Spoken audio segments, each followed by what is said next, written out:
Hi writing friends! So, it's December 1st, and guess what?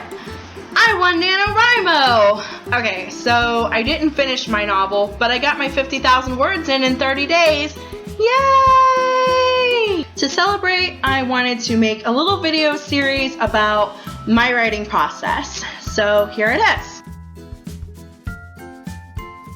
So the first step to beginning a novel, or any piece of writing really, is to start out with an idea. For instance, the series I've been working on for the past 5 years started with a tiny spark of an idea.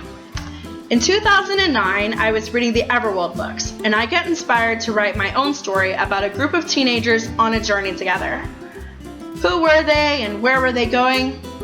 I didn't know yet, but I wanted the story to have a family element, so I decided that they should all be related.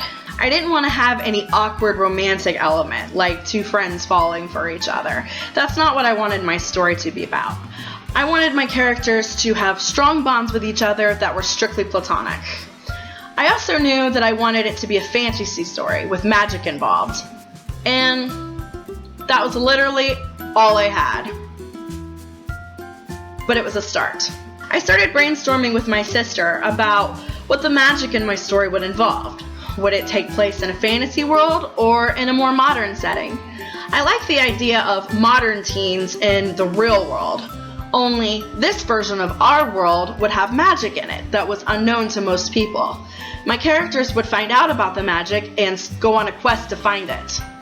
My sister asked me why they wanted to find the magic. Did they want to be sorcerers? Did they need help with a problem? Was there a life or death situation or a ticking clock? We chewed over it together for a while, and my sister brilliantly suggested, what if they're trying to save someone? A child, maybe. How about a little sister? Boom! Idea! Now I had a story in the works. But what I didn't have yet were characters. I debated whether I wanted a male or female protagonist, and I realized I wanted my main character to be a girl. And since I always wanted a big brother growing up, I decided that I would give her one. So now I had a girl and her brother on a journey to find magic to save their little sister. More ideas started to flow. My sister asked me if I wanted to be just them on this journey or more people. I definitely imagined my travel party to be bigger than that. I considered giving one of them a love interest to come along, but I didn't like it. I wanted my group to be strictly family. Then, out of nowhere, as soon as the idea popped in my head, I blurted it out. And Cousin Richie, the juvenile delinquent. And that is how my favorite character entered the story. I love when that happens. Now, I just had to get to know these imaginary people in order to give them well-rounded personalities and voices of their own. My main girl, who I named Danica, would be quirky, spontaneous, a little childish, and kind of a nerd. She can be a little bit of an airhead sometimes, but she has a huge heart. In contrast to her, I made her older brother Jesse more serious, as well as a popular athlete who was also intelligent and studious. To balance them out, Richie is more worldly and rebellious, with a troubled home life, but he's a really sweet guy under his tough exterior. I played around with my characters in my head for a while, imagining their conversations and interactions with each other, how they talked, their kind of humor, their likes and their dislikes, their strengths and their weaknesses, until I finally started to feel like I was really getting to know these people. So I had my protagonists. Now I needed an antagonist. After all, you can't have a good fantasy story without a good villain. I like the idea of shapeshifters, particularly a villain who could transform into the thing the heroes wanted the most and use their desires against them. What they thought would be heaven would turn into hell, making room for lots of conflict and drama. Which brings me to the next part of my process. Daydreaming. Lots and lots and lots of daydreaming. I've never been the type of writer who can just sit down in front of a keyboard and start firing away, making up the story as I went along. I don't know how people do that. For me, before I put down a single word, I've already planned it all out in my head.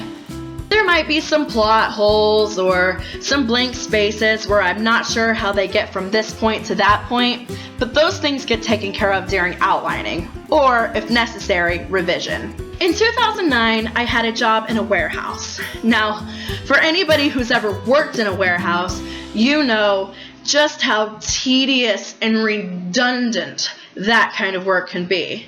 You're stuck in the same loop of motion for hours on end, stuck in your head, thinking about every little thing in life. And if you're anything like me, that can be a real downer. So, to combat those negative feelings, I spent my time daydreaming about this great new story idea.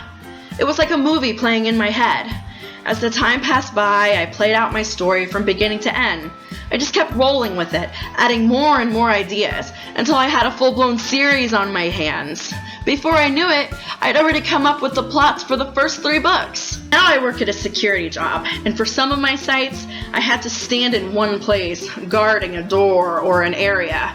And it's the same story. My eyes will glaze over, and people will tell me, "You look like you're in a whole other world." That's because I am.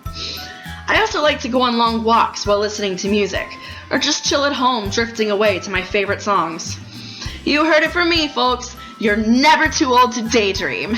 In fact, I highly recommend it. Sometimes having an active imagination is the only entertainment you need.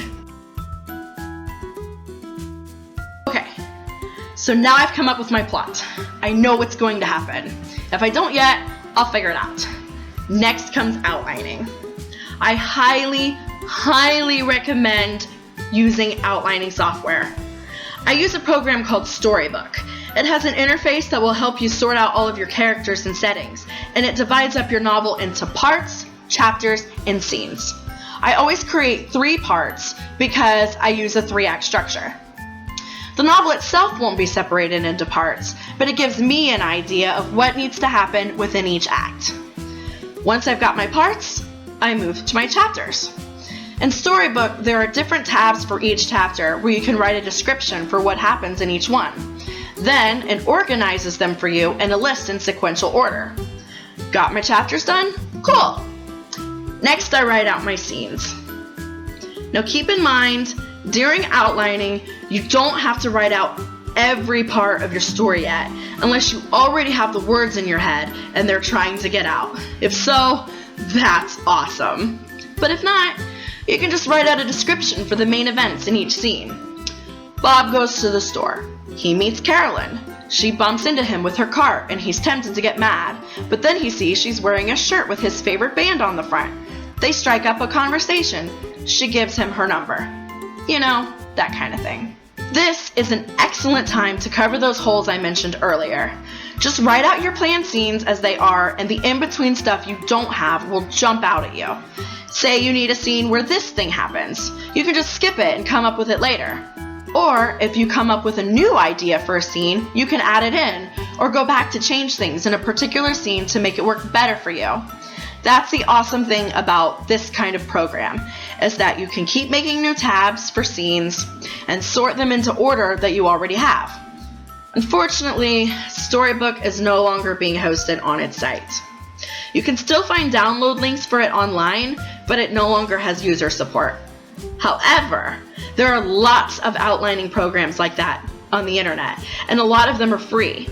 If you don't want to use software, you can always create your own outline in a Word document, or even use note cards or good old-fashioned notebooks. Whatever method you use, I would not personally recommend writing a novel without having an outline. If writing by the seat of your pants is your thing and it works well for you, go for it. But I find that creating an outline is the best and easiest way to organize your thoughts and draft your novel. It's all right in front of you. Now, all you have to do is write the thing. So thanks for watching, and make sure you join me in part 2, where we get to the actual writing. Bye!